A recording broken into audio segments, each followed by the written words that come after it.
let's start with prayer, shall we? If you're able to kneel, would you kneel with me, please?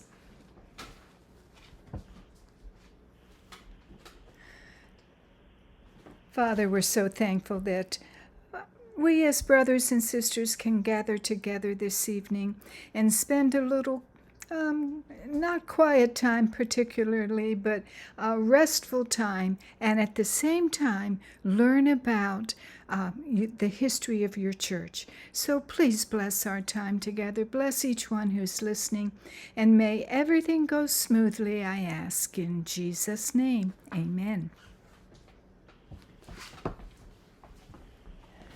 All right. Now, I told you before, probably Sabbath or maybe Wednesday evening, that there were three possibilities that we would consider for our story. One is Charles Longacre, a biography. Another is That Book in the Attic. And a third is about Siegfried Horn, his biography entitled Survivor.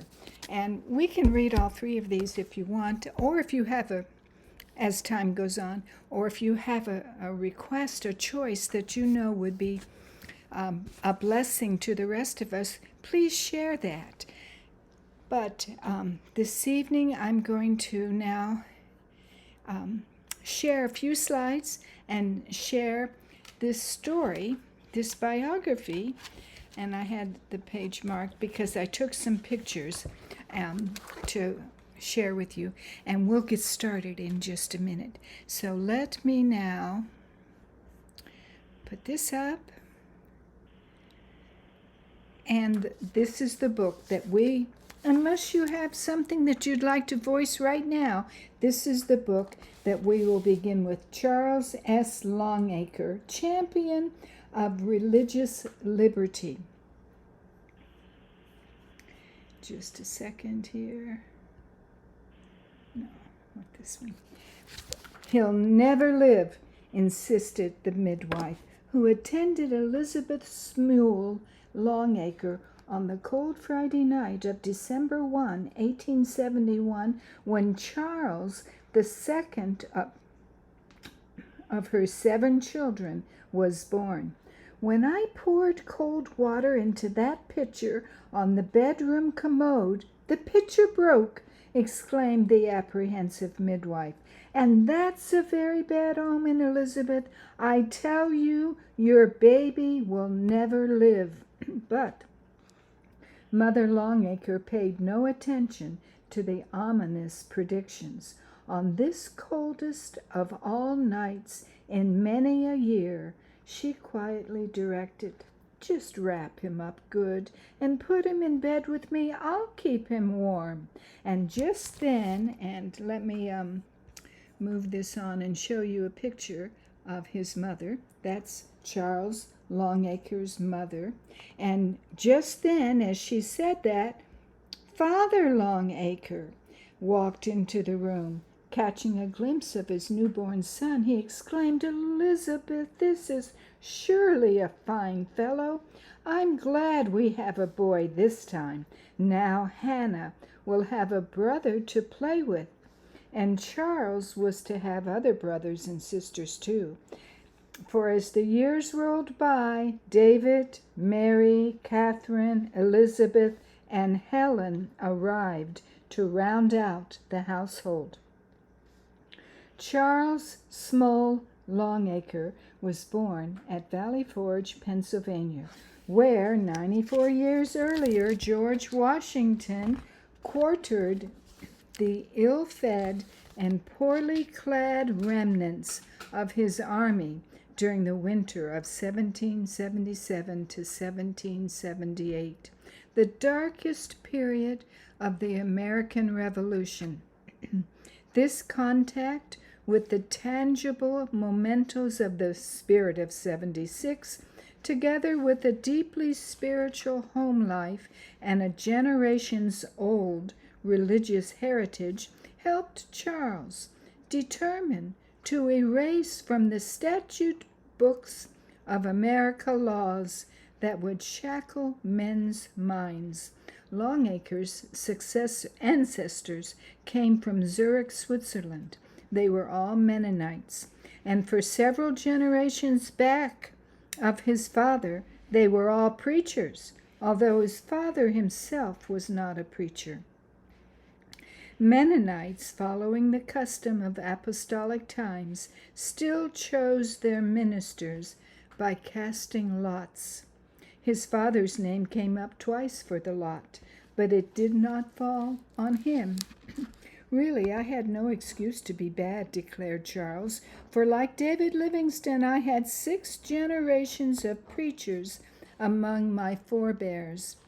When Charles was 5, sometime after the family had moved to Lehigh County, his father took him to Philadelphia on a train.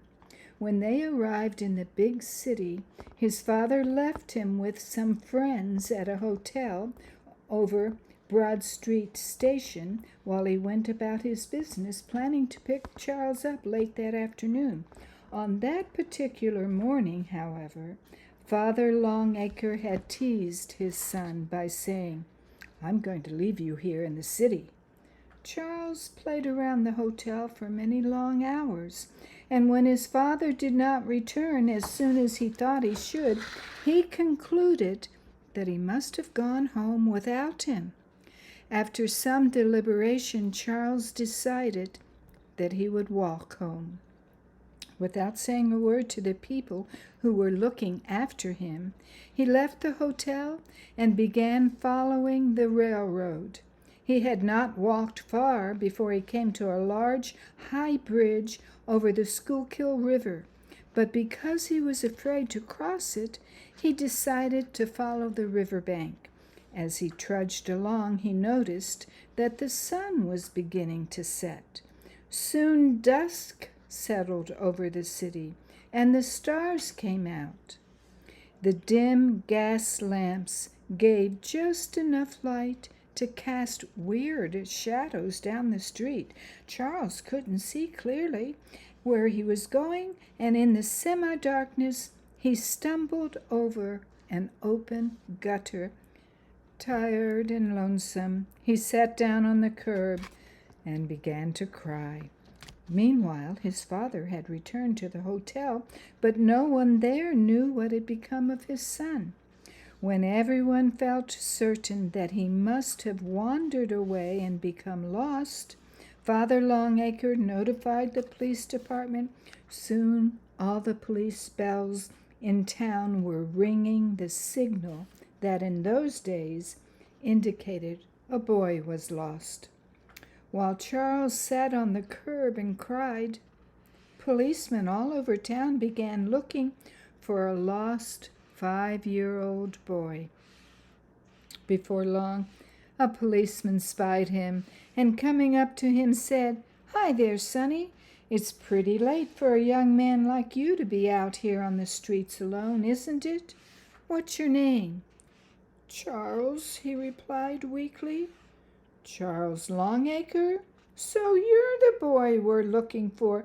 Come with me, and I'll take you to your father. He's worried about you." The policeman took Charles to the hotel, where his father was anxiously waiting news of his lost son. He took his son in his arms, happy that he had been found unharmed. He made Charles promise not to tell his mother about the incident because, he said, it would upset her greatly. And Charles promised and didn't divulge the secret until he was 13 years old. The next day, July 4, 1876, was an important date for the Longacres. On that day, there was a big parade in Philadelphia in connection with the 100th anniversary of the Declaration of Independence. Several 100,000 Civil War veterans marched up Market Street in uniform. Recalling the events of this big day, Charles said, "I remember seeing President Ulysses S. Grant riding past on a brown bay horse in front of the cavalry. When the president stuck his spurs in the flanks of the horse, the bay reared up its front feet majestically over the heads of the crowd where I was standing. Dwight Moody and Ira Sankey were holding evangelistic meetings in Philadelphia at the time, and I can still see Moody's beard and Sankey's side beard and whiskers. Father Longacre was a farmer, horse dealer, and jockey by trade, and when Charles was a boy, his father made many trips to the plains of Oklahoma and Texas to purchase wild ponies.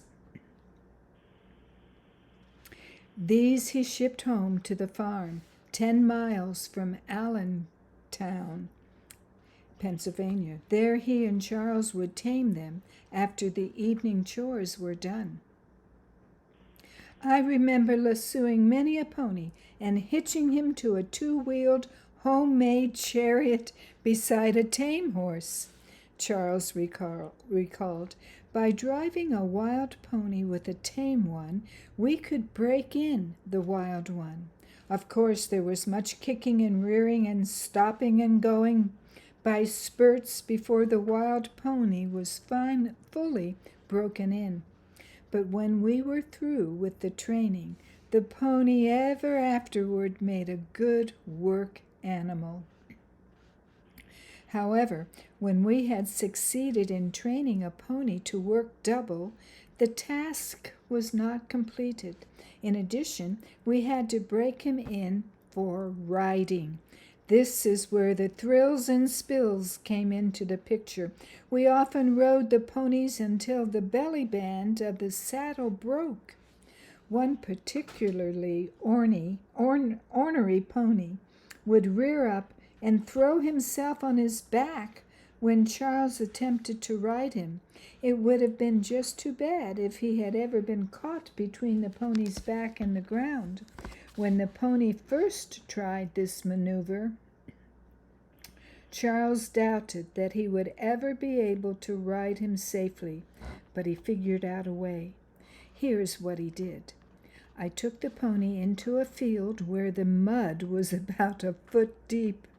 The pony tried to do his usual flip-flop, but the mud was so deep and sticky that he couldn't pull his front legs loose. The pony tried again and again to throw me off, but to no avail. The mud taught him a much-needed lesson in deportment. I had no trouble riding him after that experience.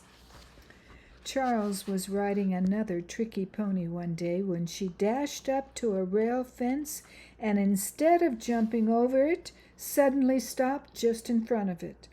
The law of inertia naturally caused Charles to land on his head on the other side, taking some fence rails with him.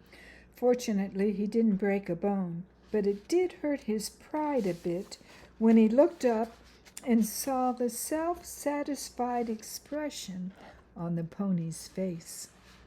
Once Charles rode a cow pony to the Lehigh Mountains near home, trying to find a lost, untamed pony. He soon discovered him up in the foothills, but each time he approached, the pony would rush through the thick underbrush and disappear. Eventually, he cornered the runaway in a small open field. But by this time, the thorns and brush he had encountered in the chase had torn his clothes to shreds. After he had securely tied him, he gave the pony an off-the-cuff lecture on the evils of running away from home, but he doubts that the stubborn animal profited one whit from his efforts to reform him. One day when Charles was 10, his father asked, "Charles, will you ride home an untamed pacer from Philadelphia if I buy you a new saddle?" Charles agreed, despite the fact that it was 55 miles to home. He knew the road perfectly, having traveled it many times on market trips with his father. Let me tell you about the long ride. I started early in the morning and made the entire trip in one day. But before I got home, I had developed so many blisters that I was forced to stand up with my feet in the saddle and ride like a showman. In this fashion, I had to finish the last few miles. I earned that saddle the hard way. With wild ponies to train, with exciting trips to the Philadelphia markets, with play and hard work on the farm, with reading, writing, and arithmetic at the Dubs school nearby, life was full of interest for Charles in his Pennsylvania Dutch community. And that ends chapter 1. And I forgot to tell you before I began, but I mentioned it earlier, that a reader of Old Paths had recommended to us that we use this book as part of our youth story. But of course we couldn't do it. But it is interesting, isn't it, about this early life of Charles. Now, chapter 2. When Charles was 17, he applied for his first teaching job. To become eligible for the position, he was required to take an examination given by the county superintendent of education. Since there were 20 applicants for this particular school, he scarcely dared hope that he would be the one chosen. Shortly after the results of the examination had been tabulated, the superintendent of education came to him and said, "Charles, you didn't make the best grades in the examination, but we are going to give you the school because you are the best fighter in the country. In the county." His statement fairly stunned Charles. Since when had the ability to fight well become more important than teaching ability for a job with the Department of Education? There was a reason. This particular school was notorious. The students were incorrigible. They had mistreated 2 previous teachers and succeeded in driving them out of the district. It was very evident that the teacher had to be a good fighter as well as a good instructor to run a school successfully in that rough and ready iron mining district of Pennsylvania. In those days, many political meetings were held in bar rooms, the politicians endeavoring to get the votes of the men by setting them up to pretzels and beer. One evening, while Charles was attending one of these meetings, an acrobat from Barnum and Bailey's circus dashed into the place, pulled out his revolver, and began shooting wildly into the floor and ceiling to break up the meeting. While politicians and patrons sprinted for the doors and ducked under the tables, Charles grabbed the intruder, threw him down, and pinned him to the floor, where he wrenched his revolver from his hand and threw it away. Then he picked him up by the neck and marched him out of town. The story of that encounter, said Charles, had traveled over the countryside, and thus my reputation as a fighter was established overnight. It was the knowledge of that incident that caused the superintendent of schools to award me my first teaching position. On the first day after he took the school, one of the parents came up to him and said, "Look here, teacher, if my son does anything wrong in school this year, don't punish him. But tell me about it, and I will punish him when he gets home." "Look here, Mr. Schmidt," Charles replied bluntly. "I'm running this school now, and if your son deserves punishment, I'll give it to him myself." Charles could tell by his expression that the irate parent didn't like his answer one bit. About the middle of the school year, the man's son misbehaved, and as punishment, Charles had to keep him after school for 1 hour.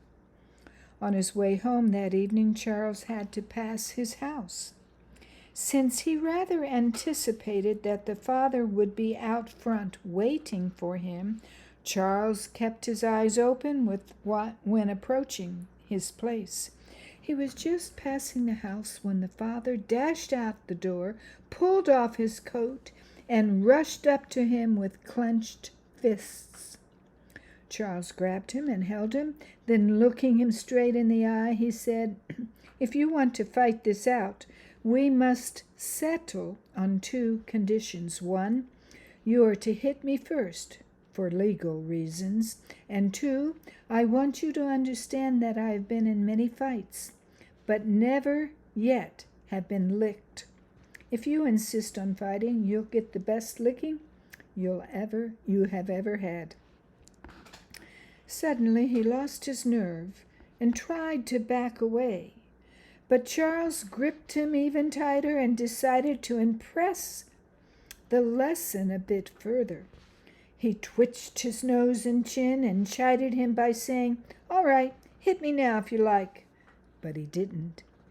After some minutes of this treatment, the disobedient son's father was almost frozen, for it was a miserably cold night, and he had pulled off his coat to fight.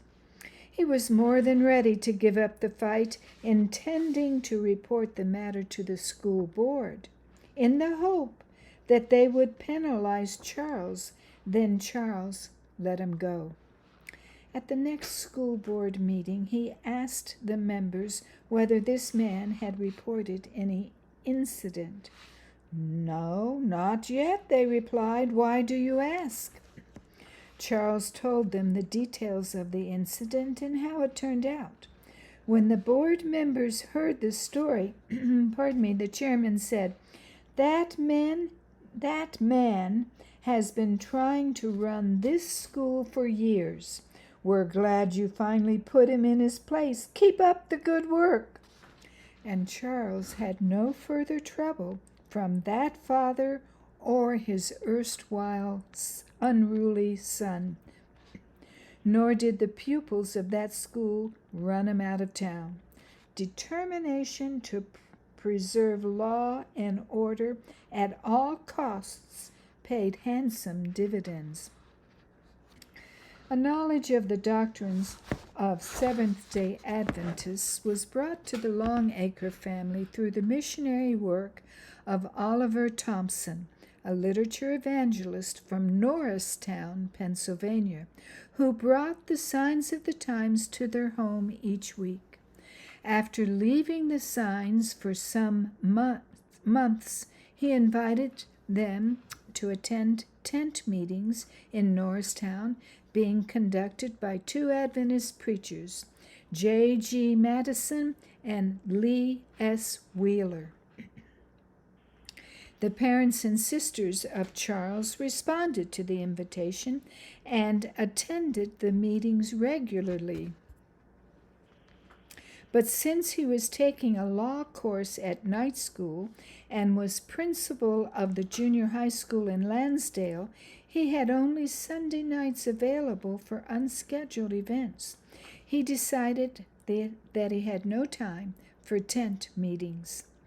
As the meetings continued, his sisters became greatly interested in the sermons and urged their brother to accompany them, but he refused.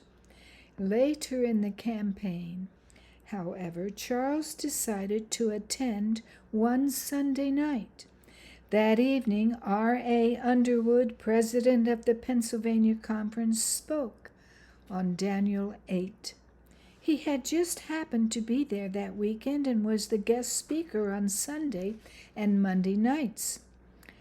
As Charles listened to his explanation of the prophecies of Daniel 8, the vision of the ram and the he-goat, the 2300 days, and the cleansing of the sanctuary, he was thrilled. He had been a careful student of ancient history, and as he saw how closely history paralleled prophecy, he was convinced that what Elder Underwood was preaching was true.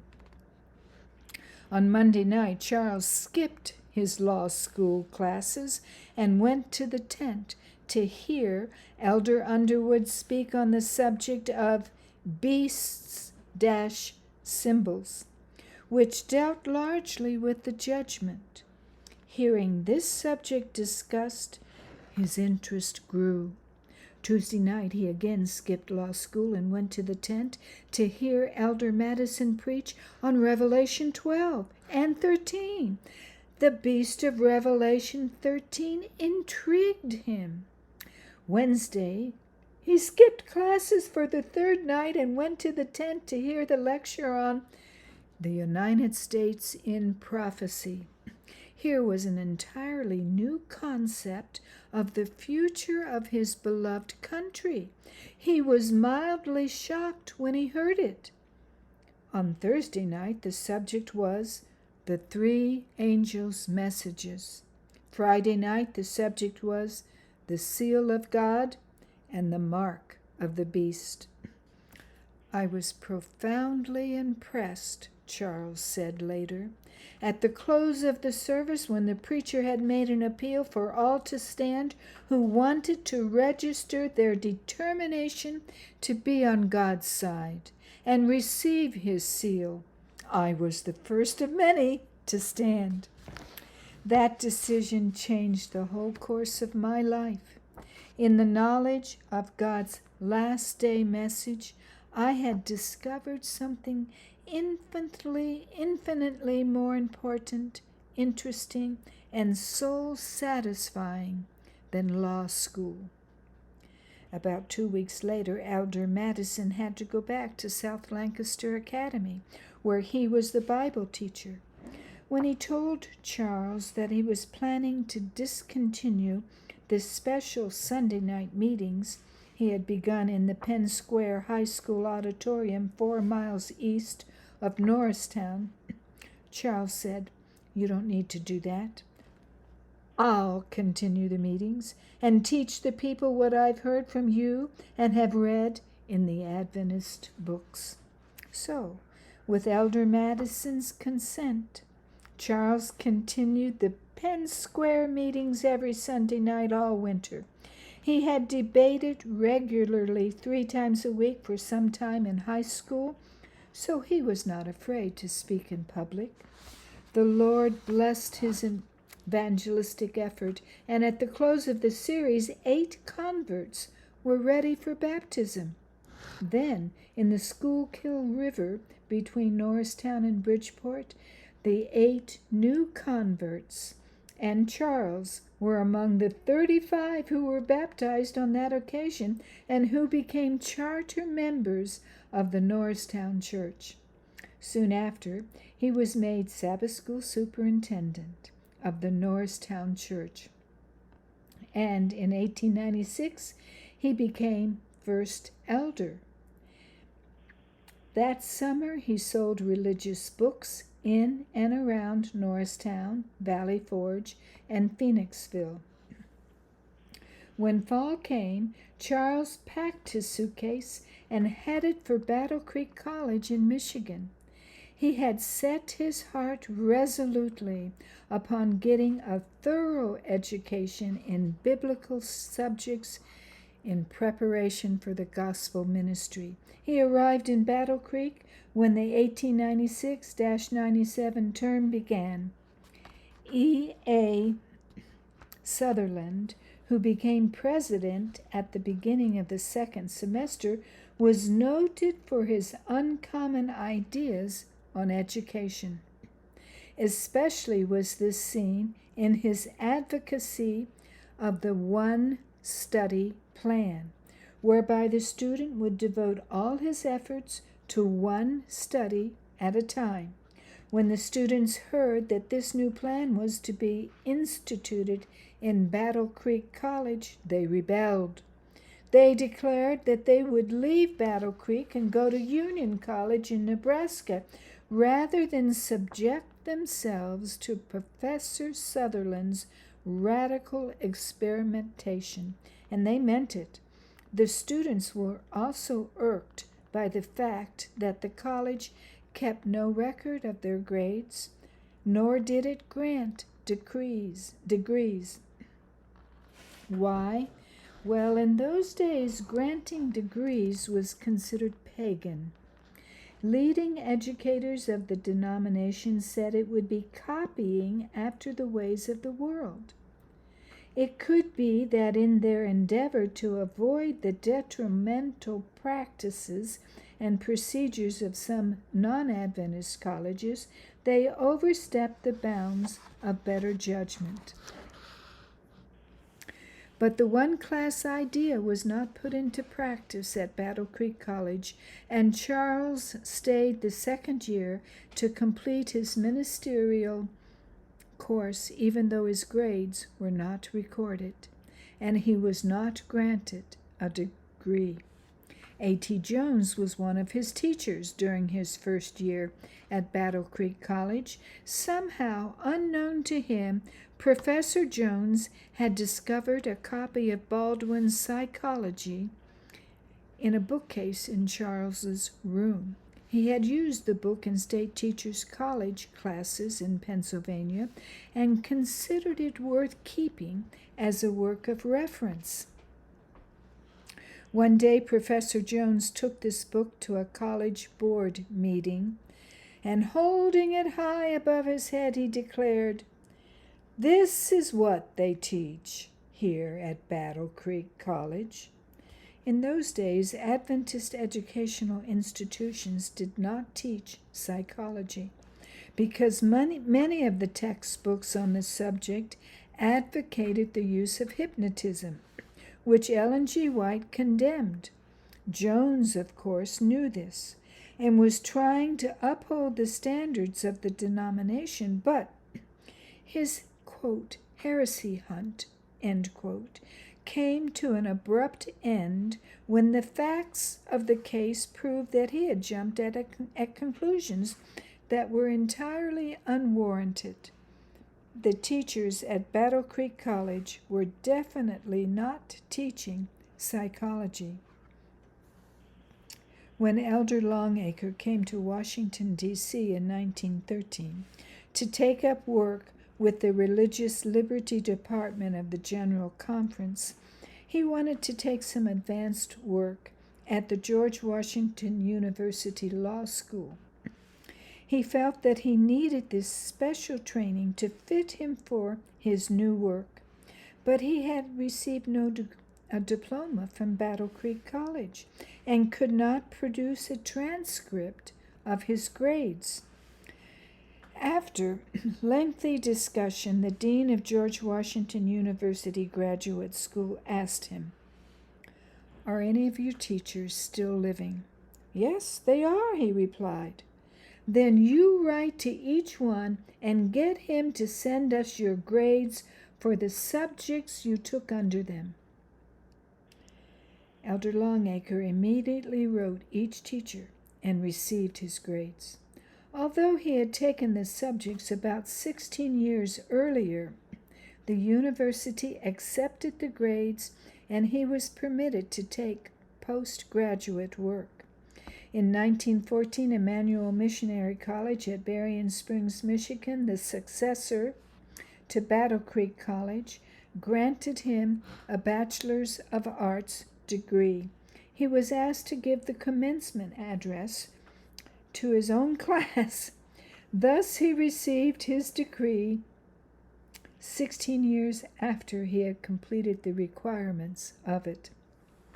In 1916, George Washington University, and let me just move on here. Oops. Oh, I forgot to put this picture up. This is Charles when he was 3 years old. And we'll go to this picture. This is a picture of Elder Longacre at his graduation here at George Washington University, 1916. Granted him a Master of Arts degree in philosophy with a major in international diplomacy and law, a course that is currently a must for ambassadors and others who represent the United States government abroad. Then he took a 3-year law course by correspondence from the LaSalle Extension University of Chicago. He felt this a necessity since the Religious Liberty Department had to handle many cases of Sunday law prosecutions of Seventh-Day Adventists, as well as cases pertaining to parochial schools, whose teachers were paid out of public school funds and general taxes contrary to state constitutions. This legal knowledge became a valuable asset both in preventing Congress and state legislatures from enacting religious measures and in successfully winning court cases. Now we'll start chapter 3.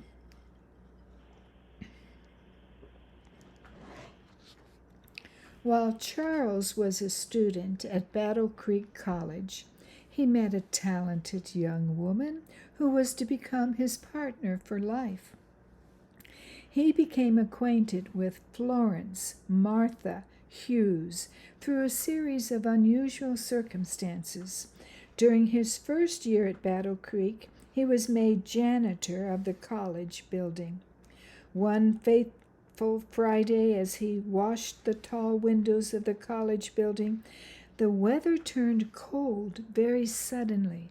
As a result, swarms of flies from the outside flew through the open windows in search of warmth and lighted on the walls and ceilings.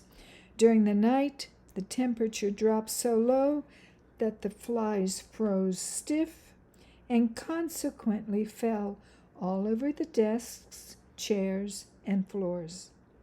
Since the rooms were not used on Sabbath, no one noticed what had happened. But on Sunday morning, when P.T. McGann, the works supervisor, saw the flies scattered over everything, he called Charles to his office and gave him the most severe lecturing he had ever received. So severe was the reprimand that Charles became provoked and told him, "You are not a Christian. If you were, you wouldn't speak to me like this. You are holding me responsible for something I could not really help. I'm through with working for you." Having said this, he strode from the room. Professor McGann hastily called him back and pleaded with him to clean the rooms, but Charles resolutely refused. He went over to West Hall to see the matron, Miss Florence Hughes. He told her the story about the flies and asked whether she had any work he could do. "You've come just at the right time," she said. "Since 2 men are quitting, how would you like to take over their job in the bakery? I'll teach you how to bake bread. I'm sure you'll like the work. Are you interested?" "Indeed I am," Charles replied, thankful that he had found another job so soon. "Well, you report for work on Monday night, and I'll get you started." Not only was he interested in learning to bake bread, but he also was increasingly interested in learning to know the matron better. He had seen her on numerous occasions and had found her to be a friendly, intelligent, and interesting young woman. He figured that while she was teaching him to bake bread, he could teach her how to develop a friendship. The bakery was in the basement of West Hall. He would go there each evening and set the sponge for the 100-odd loaves needed daily. Then he would get up at 4 o'clock in the morning to do the baking. Miss Hughes would come down to the bakery in the evening to instruct him, and it didn't take her long to teach him how to bake quite acceptable bread. He continued baking for 2 years, and the matron and the students were apparently well satisfied with his product. One day, when he was a junior, he was placed on a committee to draw up plans for the entertainment of the senior class. There was a rule in college that one must report for all scheduled work promptly or notify the person in charge by a specified time that he could not meet the schedule. Anyone who broke this rule received a fairly stiff penalty, which often consisted of some undesirable cleanup job. One afternoon, this committee ran overtime, and Charles was unable to be at work as scheduled or to send word that he could not come. Consequently, he had to bear the penalty, and it was the matron who decided what it should be. His crime of being late for scheduled work brought this verdict. He was sentenced to the task of mopping the kitchen and dining room floors without a word of complaint. He got out the buckets and mop and completed both rooms in 1 hour flat. Then he went to report to the matron, asking, "What next?" "What next?" she echoed. "You don't mean to tell me that you have mopped both rooms in 1 hour? Nobody can do both rooms right in 1 hour. You go right back there and do those floors again." He went right back and did those floors over again, period. But he was sweet about it, and it was largely through this experience that she discovered that he was really a good-natured young man. After this, Florence came down to the bakery from time to time to discuss Bible subjects with Charles. He remembered one evening in particular that they were earnestly discussing scriptural matters. While they talked, he was busy stirring flour into water in a large wooden bowl. He must have wandered from his text, for the time passed unnoticed until he suddenly discovered something hard at the bottom of the mixing bowl. "What on earth is this?" he asked her, as he scooped a hard lump from the bottom and held it up for her to examine. "Oh, why, Charles Longacre," she exclaimed disgustedly, "you've stirred that so long that you've worked all the gluten out of the flour and into a hard lump." "Oh, was my face red," declared Charles, of this experience. "I discovered that night that bread-making and friendship-making just do not mix." While he was attending college, he preached each Sunday night in a high school auditorium 10 miles from the city. He learned later that this endeavor helped recommend him to Miss Hughes. While most of the other fellows were playing games, Charles was getting some very practical experience in his chosen profession, the ministry. It so happened that Henry Cisco and Charles were in the same classes. The students kept saying that Florence Hughes was going to marry Longacre or Cisco. Both had baked bread for many months under her supervision, and she knew both very well. The matron, of course, was a member of the faculty. One day Henry confided to her that a certain young man— now who's Henry? Henry is Henry Cisco. Okay, so Henry confided to her that a certain young man and his girlfriend had climbed out of the dormitory windows at night and had met on the moonlit campus. "But don't tell the faculty," he insisted. "They might expel the couple." But Florence didn't see it that way. She felt it her duty to inform the faculty promptly, but she promised not to give away Henry's secret. This decision brought strained relations between Henry and the matron. "If you have any secrets, don't tell them to Florence," he cautioned Charles a few days later. Then one day, as they walked past the dormitory, the students shouted, "There There go the two rivals. What do they mean? Charles asked innocently.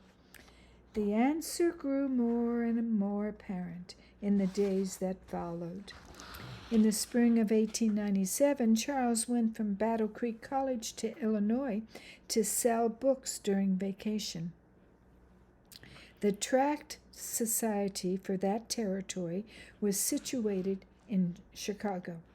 When he arrived in the Windy City beside Lake Michigan, the new secretary of the Tract Society questioned whether he should permit him to canvass. He had never heard of him before. Through some oversight, the fact of his coming to that field that summer had not been passed along by the retiring secretary. However, after talking over the matter, the manager suggested that Charles canvass in Galesburg, Illinois, some 165 miles southwest of Chicago. But how was he to get there? He had no money for fare. Fortunately, the society advanced him $7.75 and gave him credit for a quantity of helps entitled His Glorious Appearing. He was also supplied with prospectuses for the Great Controversy and Daniel and the Revelation. When he left Chicago, he had no money. Having purchased his ticket, 2 celluloid collars, and some food for the trip. Consequently, when he arrived in Galesburg, he had to sell some helps before he could eat. And with that dietary necessity staring him in the face, it was not long before he made a number of sales and satisfied his empty stomach. He soon discovered, to his dismay, however, that the town had been well peppered with both the large books he was handling, both of those books. In distress, he wrote the Tract Society secretary asking for new territory. In a few days, he heard from him. He suggested that Charles go to Rock Island, 40 miles northwest of Galesburg.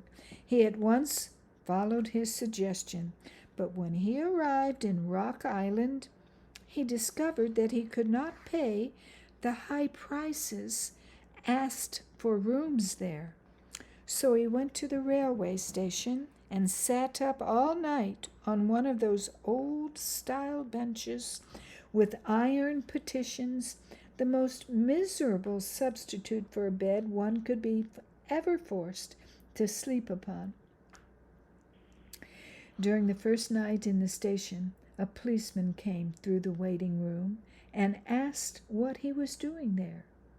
He pointed to a large sign on the wall that read, "No loafing allowed."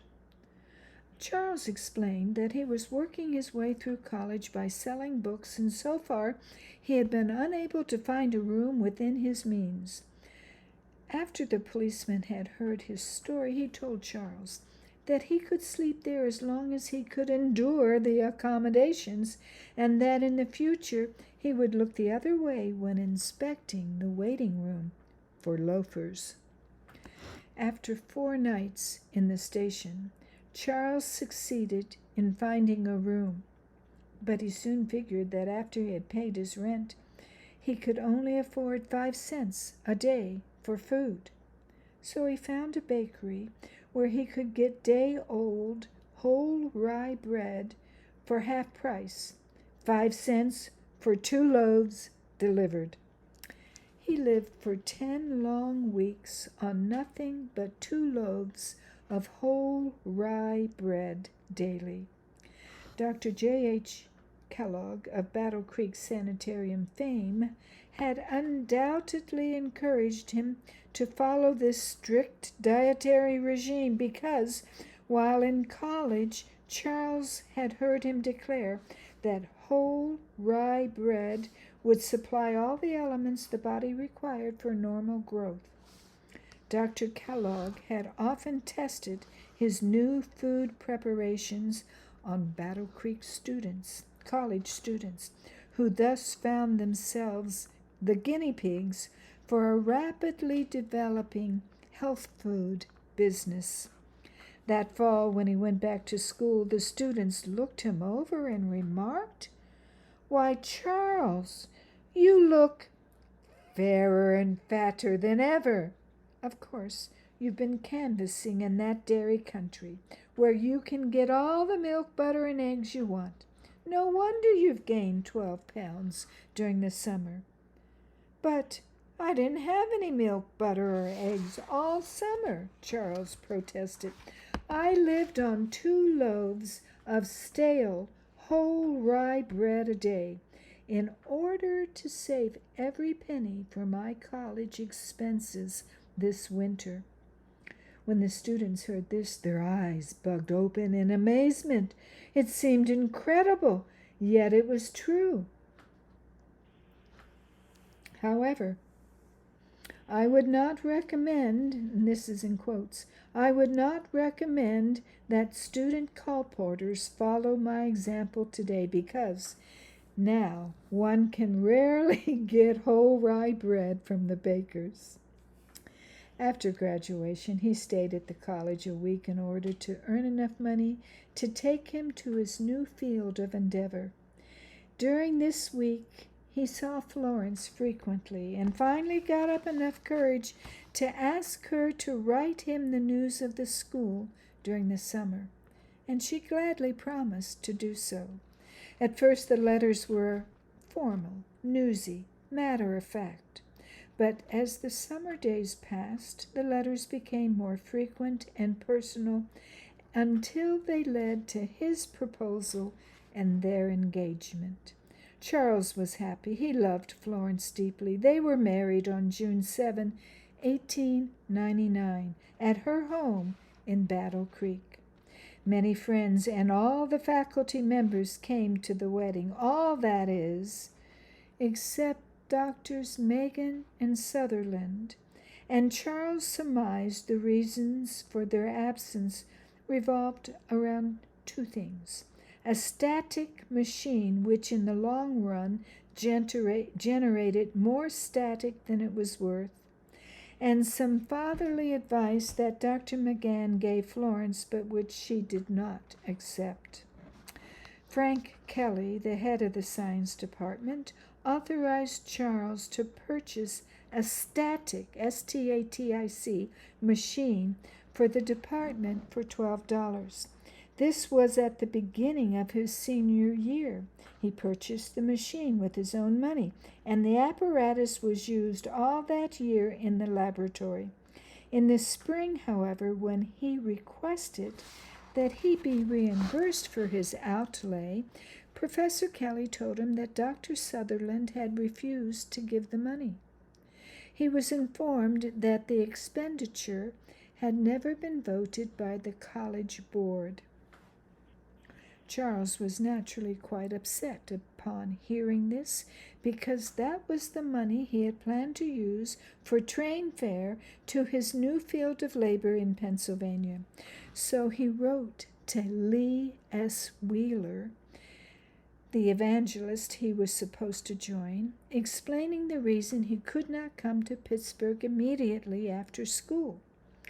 Elder Wheeler at once wrote Dr. Sutherland, blaming Longacre's inability to join him in the field as planned on Sutherland's refusal to pay him the $12 for the static machine.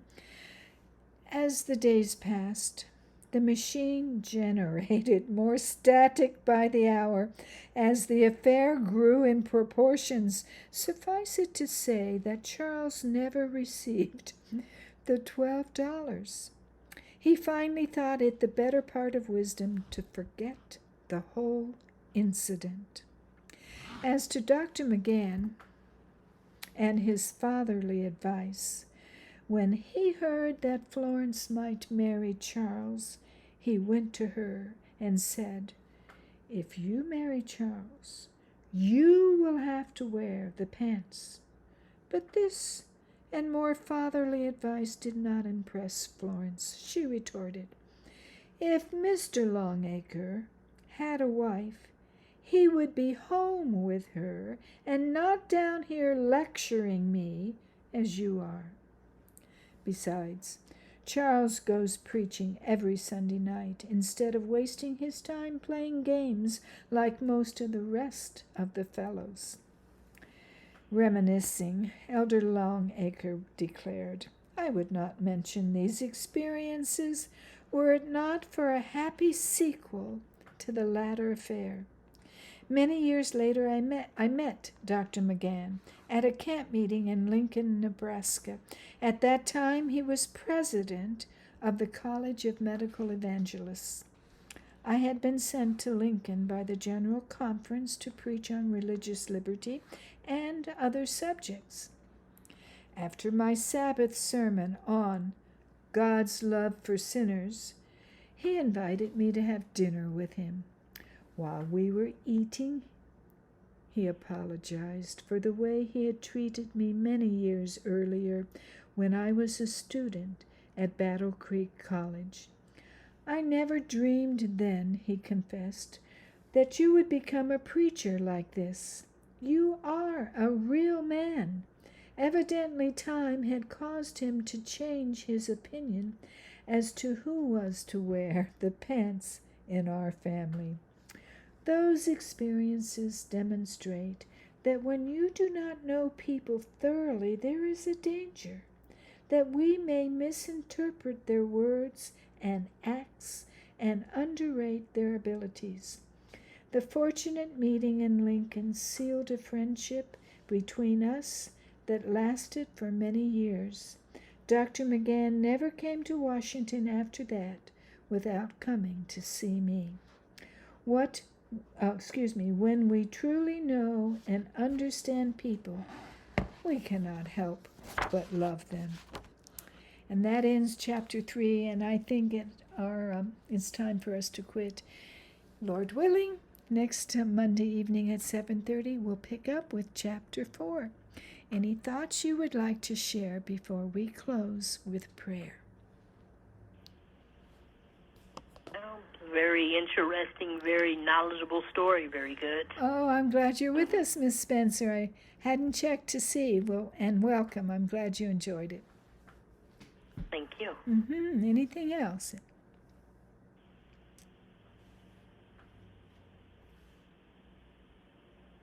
Okay, Pastor? Hi there.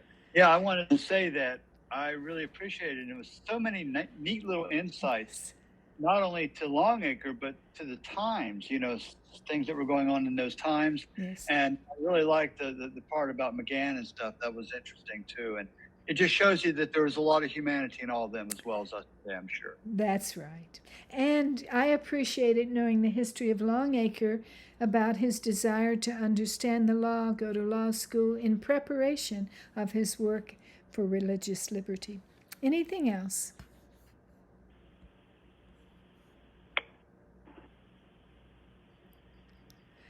Okay, we will close with prayer.